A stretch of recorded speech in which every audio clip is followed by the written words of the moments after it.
A to the K. To the K. To the K.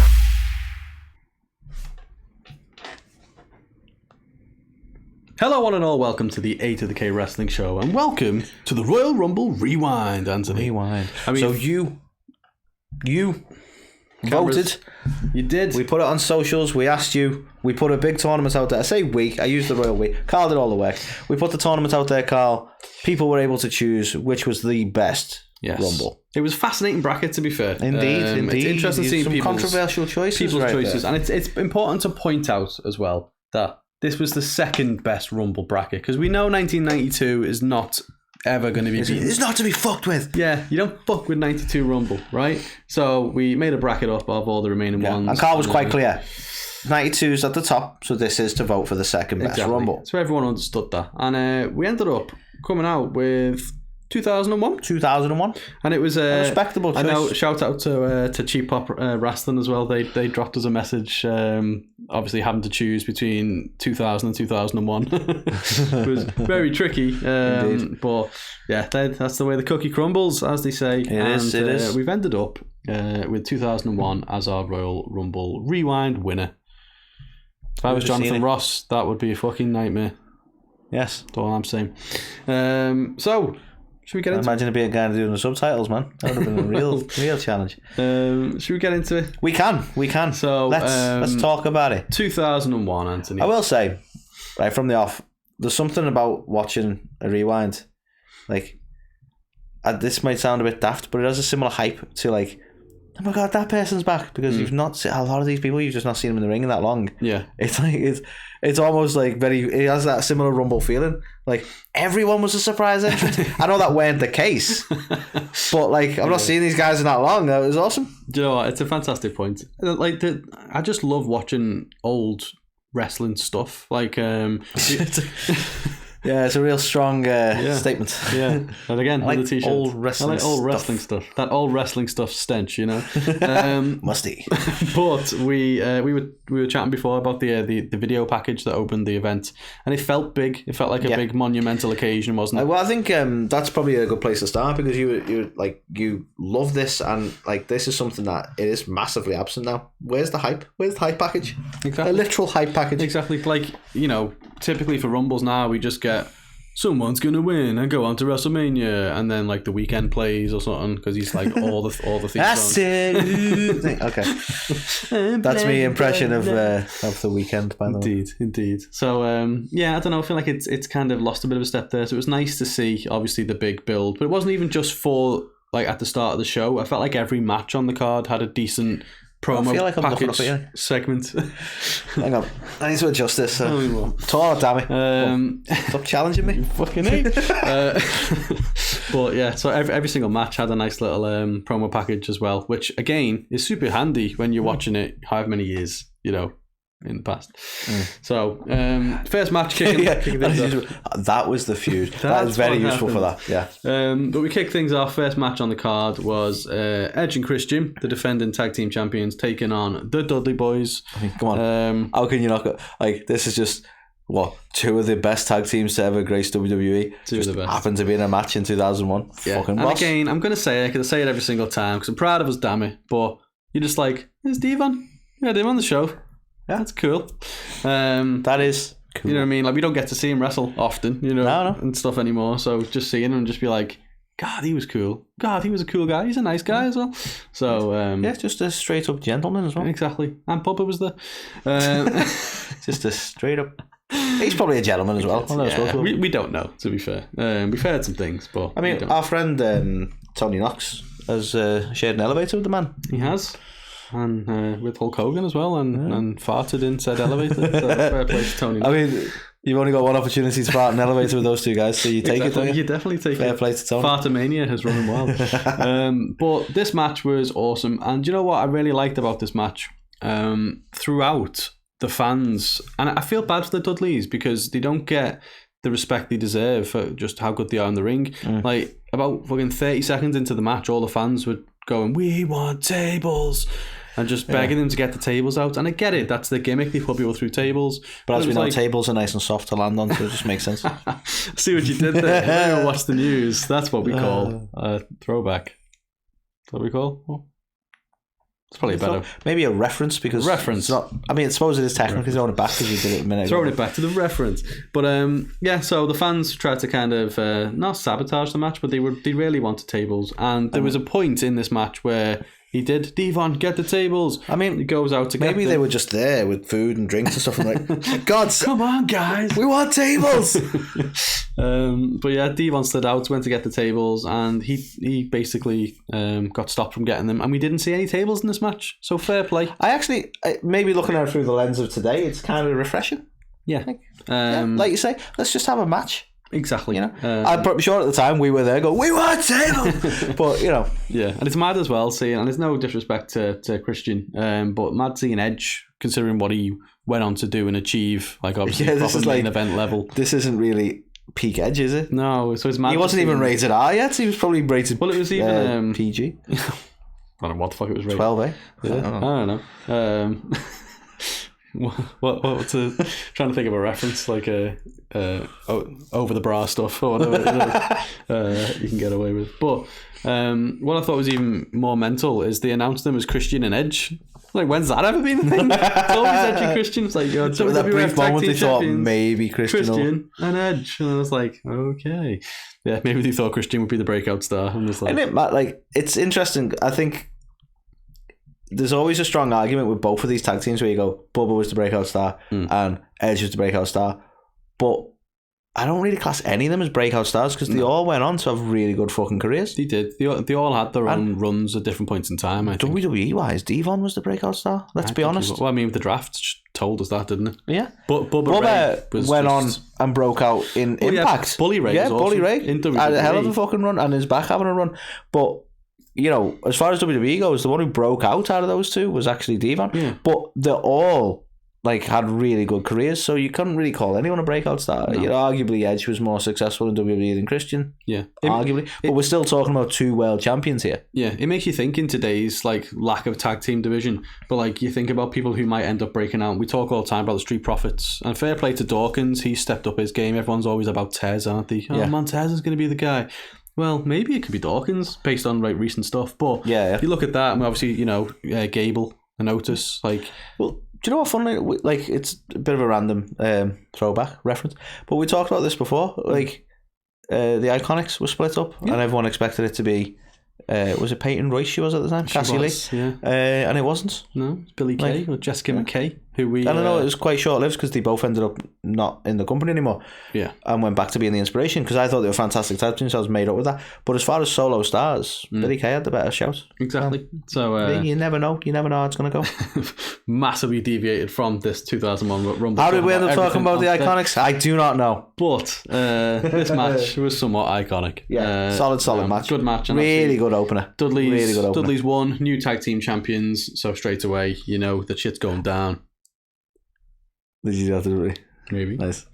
Anyway. Do you know what? Like, I don't get me wrong, because you're going to be like, that wasn't the theme for this. I know, but that Drop the Bombshell, best theme they had. Get up.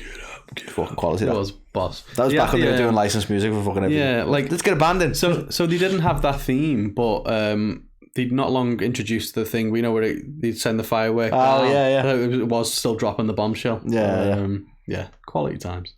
So we moved on from this match. The next match on the card was a ladder match for the Intercontinental title between Chris Jericho was trying to get the title from some guy.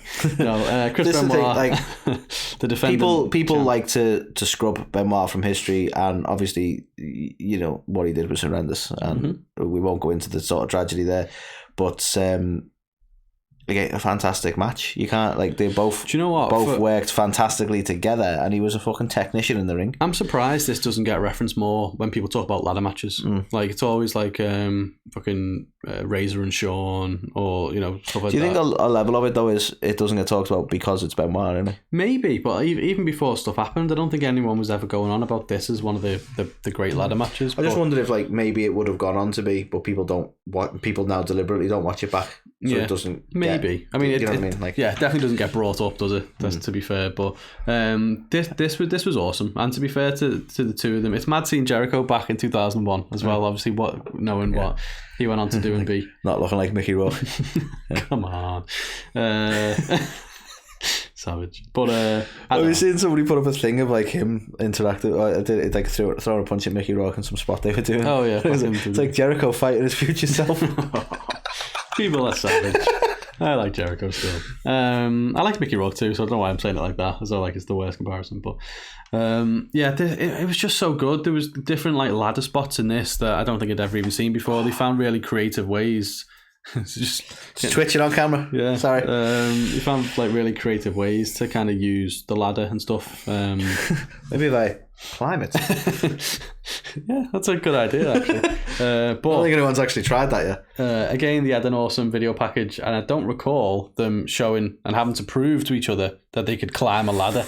Fucking, it's still really because now that's going to make a comeback, isn't it? Under Vince, now we're going to get that back again. It could be Cody again, won't it? It was one of his last things in AEW he did. It was like, well, we got 2 titles, so what do we do? All the fans are booing him, and he's like, I'm good guy though. Like, maybe we need to do a segment on pet peeves. I know we've kind of gone in there before, but I've discovered another one that really gets me. Right? You know when everyone suddenly everyone can climb a ladder when there's money in the bank. I hate the fact that 9 times out of 10, you don't really hit the middle rope, do you? You don't really hit the middle rope very often in a match. But if you're on a match with Rey Mysterio, you're bouncing off that middle rope constantly. Because at some point he's going to hit the 619. How can you avoid it 9 times out of 10? You end up in a match with Rey, suddenly you can't. It's like a fucking magnet. He's got a low sense of gravity though, and he's tricky like that. I understand when he sets them up for it and he trips them and they go, whoa. But you know the amount of spots where they're accidentally there and he can capitalise. I'm like, how do you keep accidentally ending up there? It's a very good point. Anyway. Sorry. I don't think Rey Mysterio was in this match. But match itself was absolute quality, and to be fair to them, they didn't half both put the bodies on the line. You know, Benoit was doing some mental stuff in this, like with like risky dives out of the ring and stuff, and getting hit in the head with ladders and stuff like that. It was kind of a bit jarring watching it back, obviously now knowing obviously everything we know. Like he was doing like the headbutt and stuff off the top of the ladder, which is obviously not good for him. No. So it's pretty brutal in that sense. Yeah, I suppose it's weird because like even if because I know some people just don't watch any Benoit matches, and I totally respect that. But like even if you're watching it, you still, like you say in your mind, you sort of pick up on things now. And like he put himself through a lot. Like you say, a lot of head trauma and stuff, and you're like, I don't know, it's hard not to watch it without that. You don't really notice as you've been watching him, but then obviously knowing with hindsight's a wonderful thing sometimes, and you get to go bloody hell actually.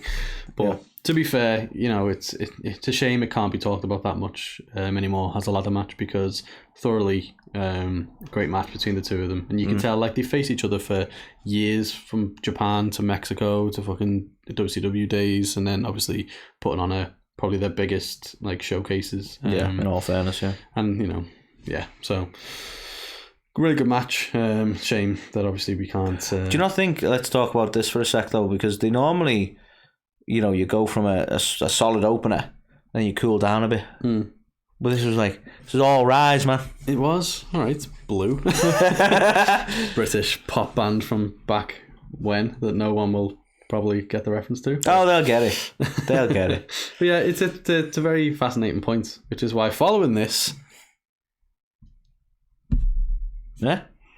Okay. Do you consider this rise? No, but not because it was Chyna and Ivory, but because of how it all unfolded. Basically, because, this was like the women's match of the night, if you will.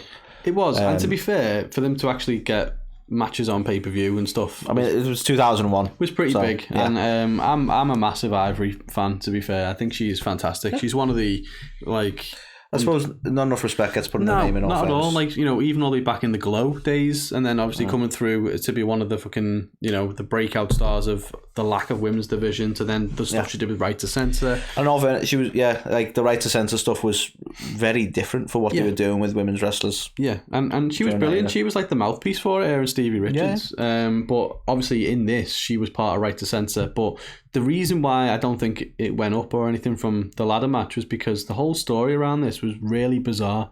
We know at the WrestleMania we had a rematch of this and that was significantly better. But this one, the story behind it was Chyna was out with a sore, like with a really bad neck, to the point she didn't think she was going to be able to wrestle again. And obviously, to be fair to Ivory, she did some fantastic. They did like a, kind of like a early AEW where Cody has this thing and Jericho recreated it. But took the piss. Ivory did the same thing to Chyna. Nice. She sat there with the neck brace going, stuff like that, and it was really funny. But obviously, the match took place, and Chyna's basically beating the shit out of Ivory for the whole of the match, which, is you'd probably expect. But the match is it's such a weird ending. So Chyna does a kind of cartwheel backflip thing into the turnbuckle, but then just jars her neck and falls on the floor and is motionless. And then Ivory just covers her and wins. And then obviously they come down the stretcher and put the thing back on her again. So it was a bit of a cop-out. I see what you're saying. Type thing. But obviously to further the storyline that maybe she can never wrestle again and all that kind of stuff. But you were sort of, like you say, as far as matches go, do you think had the ending been different? I think it would have been decent. Obviously, they did some good stuff. But it was still good stuff. Still quite one-sided. But again, to be fair, there was a lot of story behind it. It wasn't just, here's two people thrown together. Well, exactly. Yeah. I feel like that's gone today, isn't it? Like, and no Wrestling offense today. It was really good mic skills this past week from Becky and Bailey. Ooh. But it was just. Oh, I disagree with that. Well, okay, but it was just them two just coming out and cutting a promo about like, well, you're in NXT, this, and it was like, it felt like they were trying to make something out of nothing to have a reason to have a Hell in a Cell match. Might be why I didn't enjoy it, actually.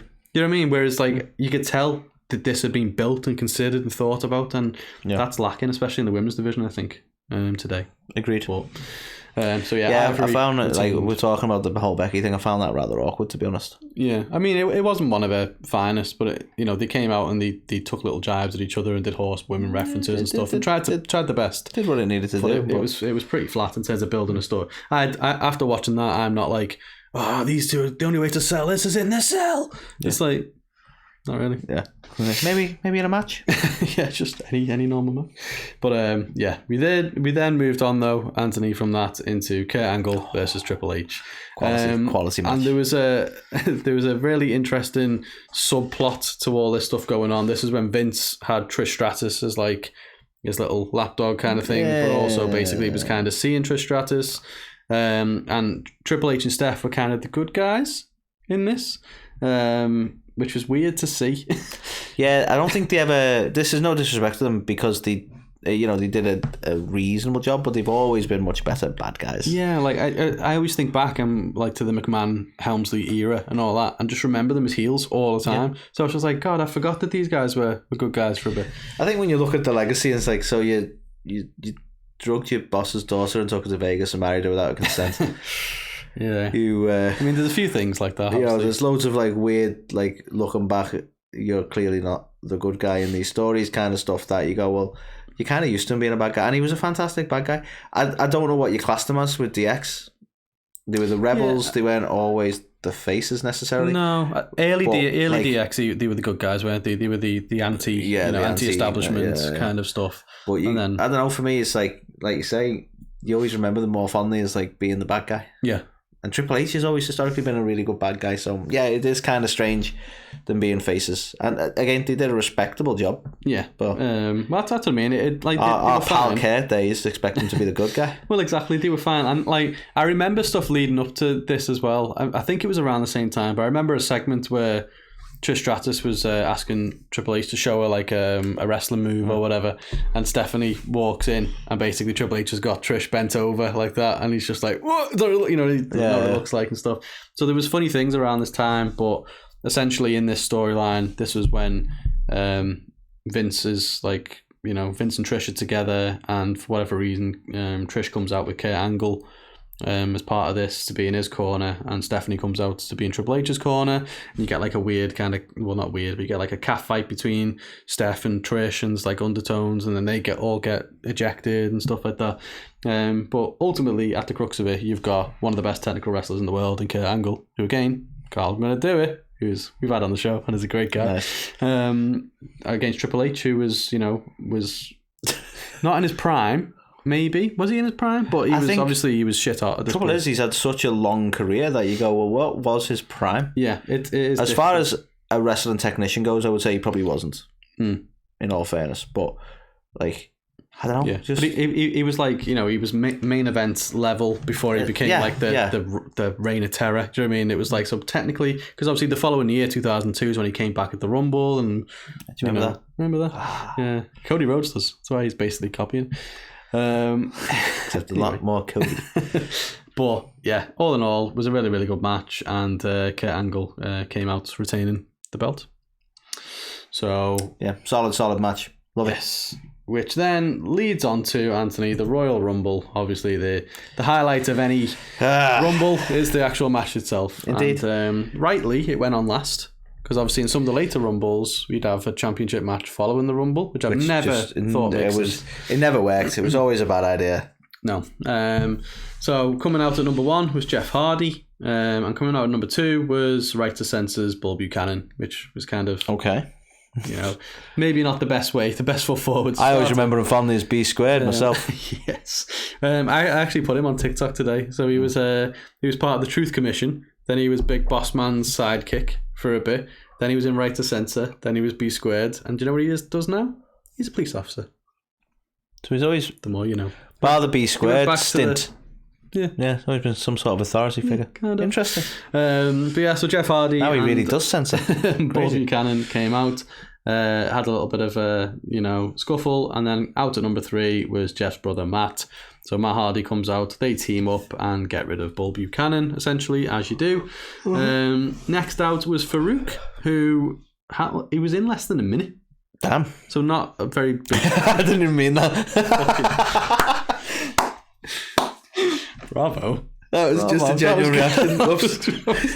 That's got to make some kind of highlight reel at some point. But yeah, so you can't top that. We'll just end this now. But yeah, Farouk came out, and 58 seconds later was dumped over the top by Matt and Jeff Hardy. Meanwhile, out at number 5 was Drew Carey, Anthony. Yeah. So we saw him... First surprise of the night. We saw him arrive in a limo earlier in the night, and Vince basically was trying to have a date with Trish Stratus because Stephanie was like, oh, I'll take you over to Trish. You go out with her. And Vince was basically like, oh, she's my woman kind of thing. But if you really want to impress her, you should go in the Rumble, and convince them to do it. So Drew Carey comes in, celebrity entrant at number 5. Meanwhile, Matt Hardy and Jeff Hardy are fighting each other on the turnbuckle and eliminate themselves. So Drew Carey is left alone in the ring, celebrating, dancing, cheering. Except out at number 6 comes Kane. So, as you can imagine... So not Glenn Jacobs. Kane. What's worse? Who would you be more feared? It's terrifying. Political views. So, yeah, Kane comes out. Drew Carey basically shits himself. Quite funny. Tries to offer him money and stuff like that to get out of it. And then Raven comes down. So Raven comes down, and it all goes hardcore. Comes down with a kendo stick, hits Kane in the back. Meanwhile, Drew Carey sees this as the opportunity to eliminate himself from the Rumble. As you do. Waves to the fans, climbs over the top, and jumps out. As far as like celebrity entrants go, it's passable, this one, isn't it? Because he didn't linger too long. Well, exactly. He was there. There. Wasn't the any fans ridiculous spot that they tried. He was just like, I've done my bit, A little bit of comedy relief. Yeah. And kind of. Yeah, I quite like it. So he was there. I'm not sure if he'd be much of a draw now, but. Well, yes, this is true. But yeah, so Raven came out. It all gets a bit hardcore. So he's hitting him with kendo sticks and stuff like that. Speaking of hardcore. Well, he slides out of the ring, Anthony. This is weird. Really, really weird. And it's a shame, really. He slides out the ring to go get more weapons. And then Al Snow appears out of nowhere. Again, had him on the show. Great guy. But he appears out of nowhere and starts beating up Raven. And the fans are like, what the fuck's going on here? And they're having a fight because obviously they haven't done the next countdown or anything. Yeah, so is he an entrance? So so he's there and him and Raven are fighting on the outside and stuff like that. And then it does the countdown and the buzz. And nothing happens. So it was Al Snow. Because it was Al Snow. And I feel like that was massively underwhelming because people were like, oh, so he just jumped the gun. Do you know what I mean? I feel like it would have been better because obviously Raven, I think, had took him out previously. He kind of alluded to it on commentary. The story was there. So it made sense. But it would have been nice if he got an entrance and everyone was like, Al Snow's back and he's going Honestly, if they'd have just done the countdown, nothing happens. Yeah. And then Raven gets out of the ring. to get more weapons and stuff, and then maybe that would have even been more. That might have been more impactful. But the fact that it happened and then the countdown, there's nothing after the countdown, so it's kind of weird. Exactly. Yeah. So, but yeah, Al Snow was number 8. In at number 9 was one of the Radicals, Perry Saturn, along with Terry Runnels, who was his manager at the time. No Moppy. So, no Moppy at that point. Moppy was not a thing. Remember Moppy? I know. Moppy. Mental, it's mad. Obviously, Perry Saturn. Just a shame. Kind of, he just disappeared, didn't he? Went massively off the grid and stuff. So hopefully he's doing well. He's in a good place. Yeah. In at number 10, Steve Blackman. How fucking cool was Steve Blackman? Yeah, it's another one you don't really hear of much now. You know, he was like low key, just badass, wasn't he? Yeah, you know that's the thing. He doesn't get talked about enough, really. But this kind of all, is where Kane. Like, Kane will be remembered for this Rumble because he got the most eliminations. Basically, everyone who I'm going to say winning, really. who came in from number 7 to number 12, basically. You got caned. Yeah, got eliminated by Kane. So, Steve Blackman comes in. Grandmaster Sexay comes in. And surprisingly, he only lasts a minute before he is eliminated. And then in at number 12 was the Honky Tonk Man. So by this point, everyone, Kane had eliminated Al Snow, Perry Saturn, Steve Blackman, Grandmaster Sexy, and then in at 12, Honky Tonk Man comes down. It's like a nice little bit of nostalgia. Yeah. Got his guitar. Second surprise. I'm going to sing a song for the people. Starts dancing with his guitar. Kane grabs the guitar, smashes him over the head, knocks him out cold, throws him out. So again, didn't overstay his welcome. Scripted. Yeah. Yeah, he just didn't agree with his policies. So then Kane once again is alone in the ring, and out at number lucky 13 is The Rock. And obviously the fans go apeshit. It's The Rock and Kane, and The Rock starts beating the shit out of Kane for a bit. In at number 14 was The Good Father, Kane. Oh, do you know what? Yeah. It was Good Father time, wasn't it? He was Good Father time, part of Right to Censor. Another friend of the show? Another friend of the show. However, he was only in there for 13 seconds, Anthony. Darn. No, not good. It's weird. Oh! Yeah, so not the best showing for the Good Father, unfortunately. But not his favourite gimmick, though. Well, no, he's been the Godfather. He'd been there for longer. Yeah, he would have been. It would have took him longer to just fucking walk down to the ring. Let's be honest. But nice that The Rock got to eliminate him. Obviously, close to The Rock as well. So, and then out to number 15, who lasts just 10 seconds, was Taz. I don't know whether they had to cut time or what, but basically Taz came down, got in the ring. Kane lifted him up like a toddler, stuck him. You explain that, it's so funny. Give him a little pat on the back, put him on the ropes, and just knocked him over. 10 seconds. Clearly, just another victim. And then laugh, damn it, laugh. So we're saying Taz last 10 seconds. Yeah, pretty much. Okay. Yeah. FTW has a whole different meaning now. So out to number 16 was Bradshaw. Do you remember? This is like APA Bradshaw. They're going to be like, damn, and then I was like, that's not his catchphrase. Sorry, go on. But yeah, this was APA Bradshaw, and he did all right, to be fair to him. So maybe they always knew that there was something in him. This was pre JBL times. There's a millionaire in there waiting to get out. He was in there for nearly 18 minutes, to be fair to him, so fair play. But yeah, this lasts is longer than Taz, clearly. This is where it kind of started to get a bit of normality, I think, because you had Kane clearing house, and you had The Rock. Yeah, it was like we needed to get some eliminations done here. So Bradshaw's in at 16, Prince Albert is in at 17. Sorry. No. Yeah, I never knew what that meant as a kid. The many gimmicks of Albert as well. I know. It's been a lot. Yeah, there has been a lot. It was the what did they call him when he come back after doing Japan for a bit? Tensai, Lord Tensai. Thank you. That was probably the strangest one. Yeah. I mean, A-Train. His gimmick was he's fuzzy. Yeah, but the crowd got behind it. Shave your back. Yeah, and then comes back as Tensai and has all tattoos and has been shaven because it's kind of they were asking for it. Yeah, I did what you asked for. Why aren't you cheering me? So yeah, Albert's back. Number 18, Hardcore Holly. Number 19, K Quick, who's now R-Truth, obviously. So you forget how long the first Rumble for K Quick. Damn. Yeah, 2001. Mad that, innit? Yeah. Did he ask what's up? I don't know if he did, to be fair.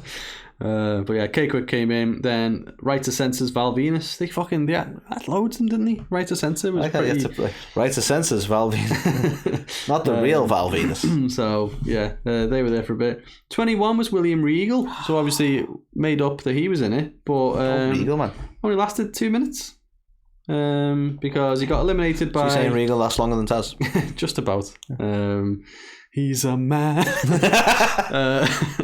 He got eliminated by the guy who came in after him at 22, which was Test. Remember Test? That's so sad, really. Very sad.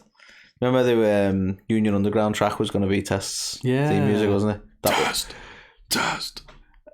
Literally, if that wasn't in at the very end, there was never going to be Test music. There's no disrespect to Test, but I just can't envisage that being anything other than Raw theme. You know what's the weirdest one for me, though?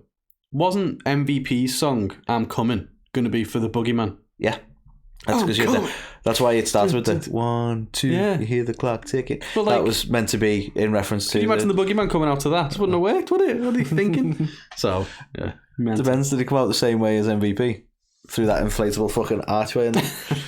Sorry, go on. Yeah, maybe. Willie Regal gets eliminated after only 2 minutes by Test, and Test gets eliminated after only 2 minutes by number 23, who's the Big Show. A returning Big Show. So we hadn't seen him in a while. He comes out with short hair, and obviously synonymous with the Rumble, as he was the year before. He gets eliminated by The Rock after less than 2 minutes. What I always hate about, not Big Show in general, but about big guys in the Rumble is they always act like it's like they're trying to lift them over the open. It's really hard. But I always kind of bugs me because I would think it'd be easier to knock a big fella over the rope. You say not that. Not because of the weight, because of the height. You say that, but if you remember our brief run of A2theK's little known fact of the week, one of them was that Big Show has always been eliminated by just one person. Yeah.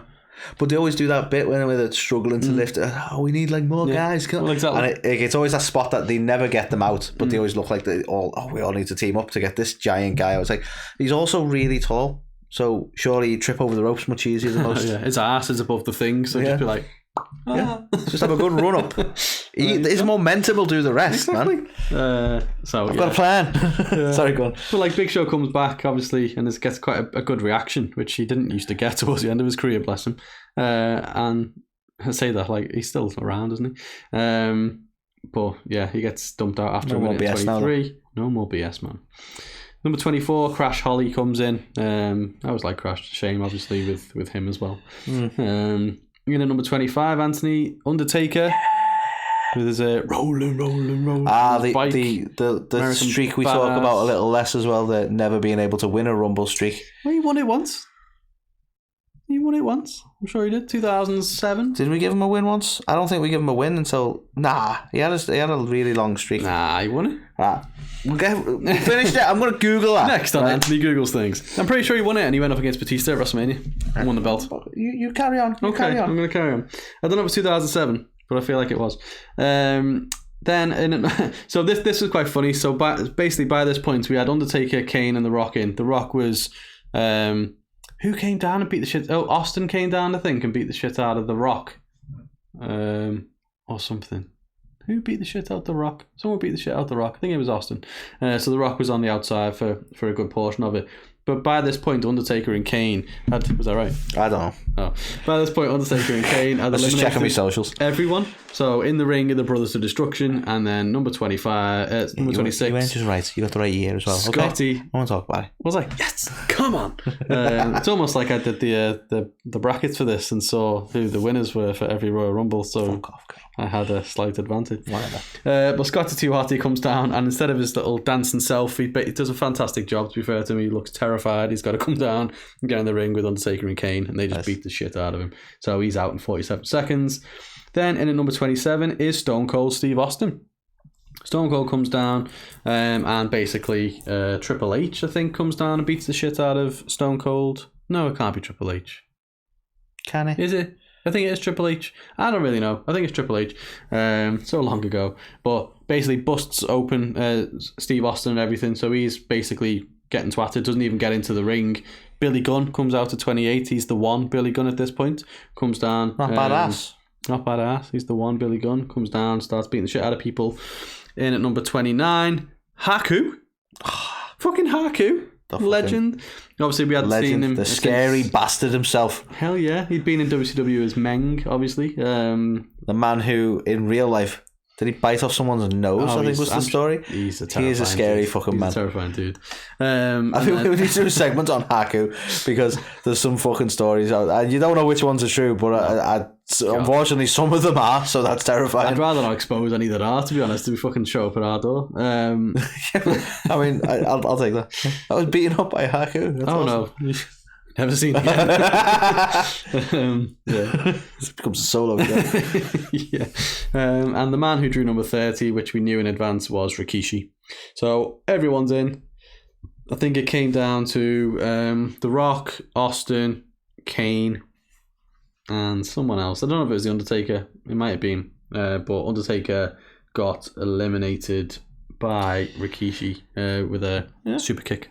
So, yeah, comes down eventually to Stone Cold and Kane, and Austin is able to do it to win his third Royal Rumble, I think. At this point, I'm not even going to Google it this time. I think he won it in 96 or 97, 98, and then 2001, I want to say. But am I right in saying this led on to a hell of a Mania as well? Yes. What Mania would this have led on to? 2001 2001 WrestleMania 17. WrestleMania 17 it was. So Austin Rock in Toronto. Solid Rumble, solid Mania that year. Well, really. one of the best of all time. So everyone loves WrestleMania 17. For this to be voted the best or second best Rumble, sorry. Yeah. Kind of feeds to lead on to one of the best WrestleManias is crazy. I'll say one of, because we haven't decided which the best one is. So have we? We might have done a tournament bracket for that. I don't know. I think we might haven't have. Right now in this conversation decided. No, we haven't. Anti-Google things again. We did do that, and it was. You can Google us now. Wow. So wow, we managed to stretch it out for 36 minutes. I'm impressed. Damn. Basically. Yeah. Yeah. Stretch it out. That's a good term to use. Yes. Yeah. I feel like this whole episode has just been about how long things last or people last, and I mean, we lasted longer than the test. Yeah, exactly. Not hard. That's a good thing. Anyway. Really good. I get why this was voted so highly, and again, it was hard trying to look through the nostalgia goggles because it's so much more enjoyable looking back at it now because of how much star power's in there. Yeah, like it makes you honestly, it kind of makes you miss like Austin in his prime. Do you know what though? Right, I'm really happy you said that because I thought the same thing. I was like, God, because like nostalgia crept in. I was like, God, they had all these guys there. Really, looking at that list of people without disrespecting too many of them, there was only ever going to be Austin, Rock, Kane, or Taker who were viable winners of that, and the rest of them were kind of just fodder. Whereas at least like in this Rumble now, like obviously people are expecting Rock to come back and stuff for Cody Rhodes to win it, but you can make a case for Seth Rollins. You could make a case for fucking loads of Drew McIntyre again. There's loads of them you can make a case for. So it's kind of like, even though the star power was bigger in terms of like the four that they had that were in there. Do you think it's maybe the gap between? Maybe. Like you have your stars and you're really not. Whereas then, like, your people who were coming up, like look at all your respectable wrestlers in there who they were, like you say, it was obvious who was going to be like the possible winners, but like that didn't make Rikishi any less of a star. Yeah, do you know what I mean? Yeah, so maybe it's like the level, like as we were listening early on, you were like Al Snow, Steve Blackman, Hardcore Holly, like they were all like legit, like really good wrestlers, really talented guys, and it's like, are you they weren't as like, well, you just fucking obscurity because you're not one of the stars. It wasn't like that, and I think that maybe the gap wasn't as ridiculous as it is maybe now. Yeah, maybe. So it's not necessarily a lack of star power; it's a lack of mid card power, I would say. Yeah, fair shout. But fantastic Rumble, great choice. So thank you to anyone who participated in our Road to the Rumble tournament. So it was a very fun watch, and it's definitely got me hyped for this Royal Rumble. Yeah, man. Yeah, man.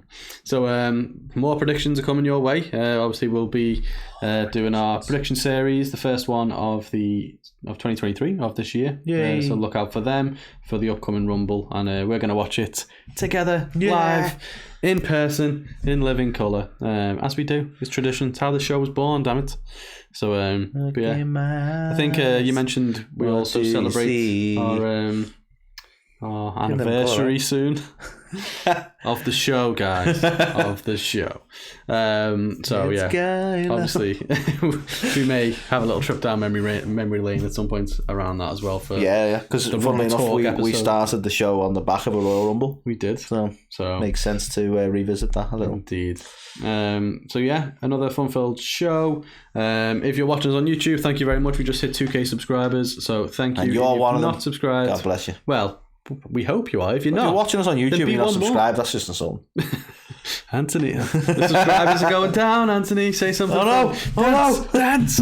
If you watch us on YouTube, then please consider subscribing if you're not already. But you can also watch us for free on Pro Wrestling TV. So make sure you go ahead and do that. Download the app. There's loads of cool stuff on there. Loads of wrestling shows, MLW, Women's Wrestling Army, other talk shows on there as well. Loads of cool stuff.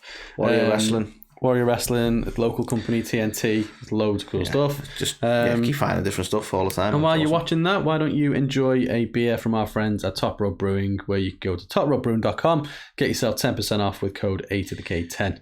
And they have got some new stuff coming out, which we're excited to see what new flavours are coming out, what options there are. We'll hopefully get some more on the show, and we'll talk about the different notes and all the sophisticated stuff that we definitely know what we're talking about. And I won't drink several of the Triple H and get absolutely shit-faced. It's a good beer. It's a good beer.